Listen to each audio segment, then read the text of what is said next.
I'll pay you $5 to eat this burger in 15 minutes. That's how Fiverr started back in 2010 by those guys.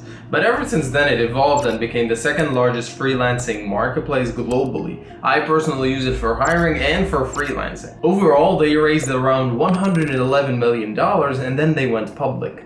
Out of all the freelancing companies that I know, only 2 went public and you can invest in their stock. That's Upwork and Fiverr.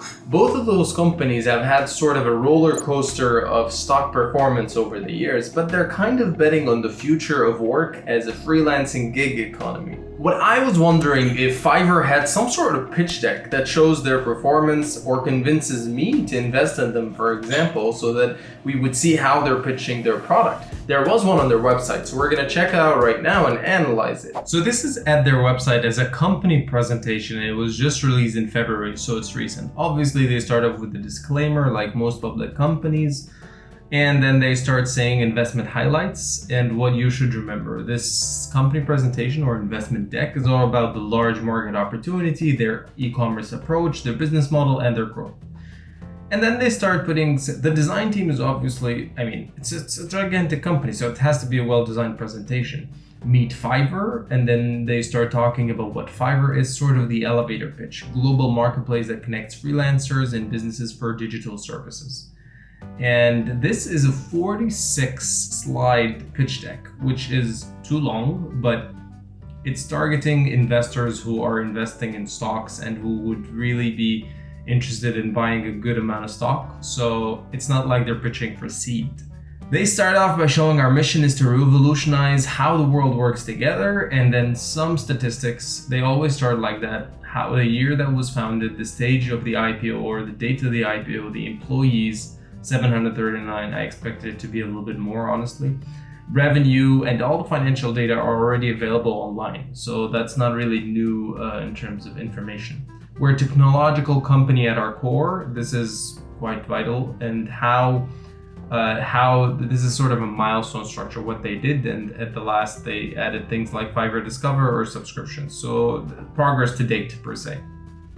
Then they start talking about the market opportunity and comparing the traditional workplace with the future of work. This is something I personally agree on. I think that the future of work is more remote, and COVID-19 showed how people prefer to work from home, and it just gave them a glimpse of the world of remote work. I personally was a freelancer for a very long time, so I've never actually had the opportunity to work in a workplace.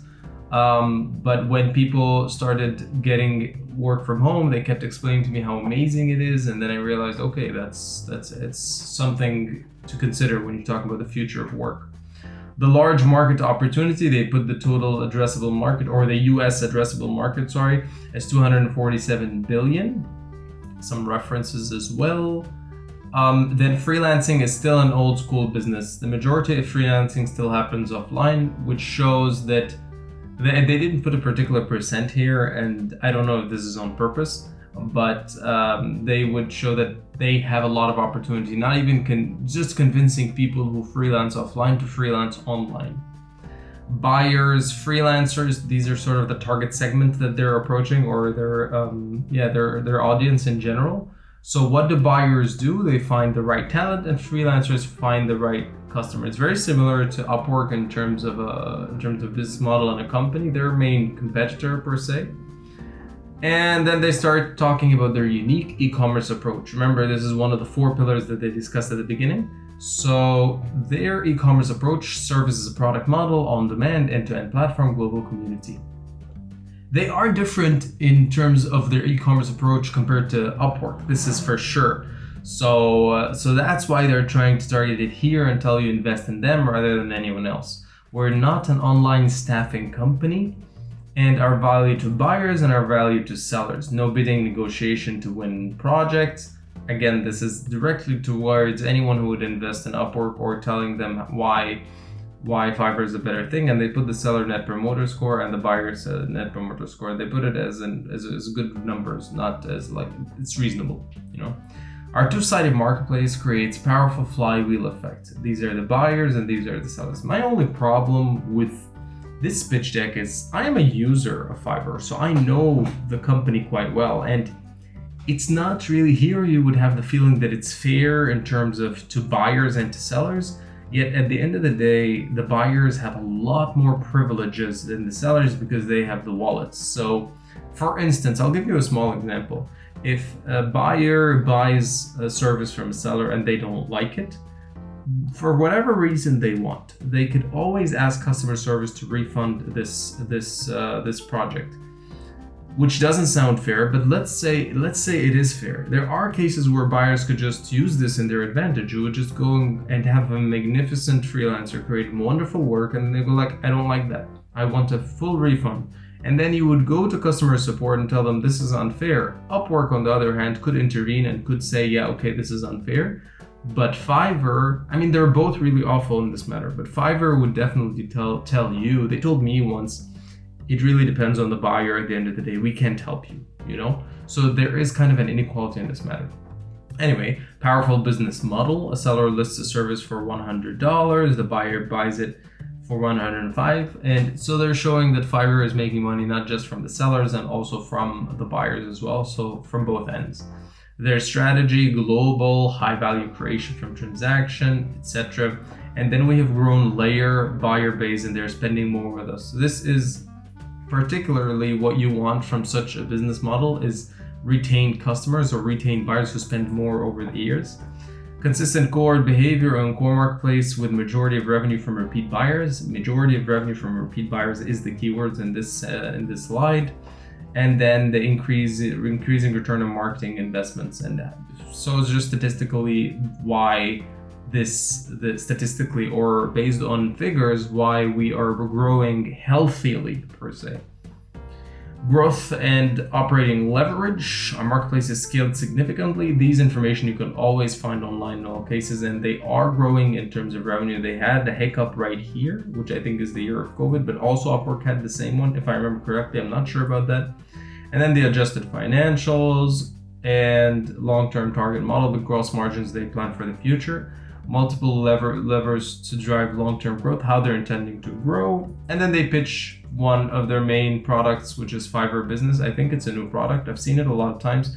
They're trying to get big pocket clients so that they would pay for freelancers, which is something what Upwork does as well. But I think what specializes in this is TopTal. This company just works with big clients per se. International expansion. So these are plans for the future and promoted gigs.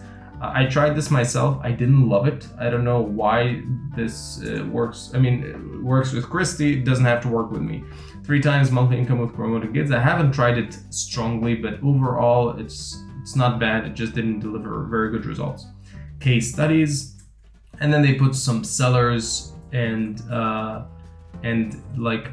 buyers as well, and how much money they're paying and what they're thinking of it in terms of a quotation. I love this because it always shows that if you're a user it's human, you know. That's why it's really good to add that. And more freelancers and more buyers as well. Just case studies, and they're all very well photographed, I assume by Fiverr, obviously. And I mean, not necessarily, but probably. And then they end the presentation after they show a lot of people and what they did and how they excelled with Fiverr. And then the appendix, which has a lot of financial data that is already existent online. That was overall the Fiverr pitch deck that exists in February of 2023. Being an active user in Fiverr, I know for sure that they're growing. Like, if you want a designer or a developer, it's literally just a click away. So I wouldn't be surprised if they grow more over the years. But let's not forget that they're competing with the giants like Upwork. So only time will tell how this thing goes. Thank you for watching this video and have a wonderful day.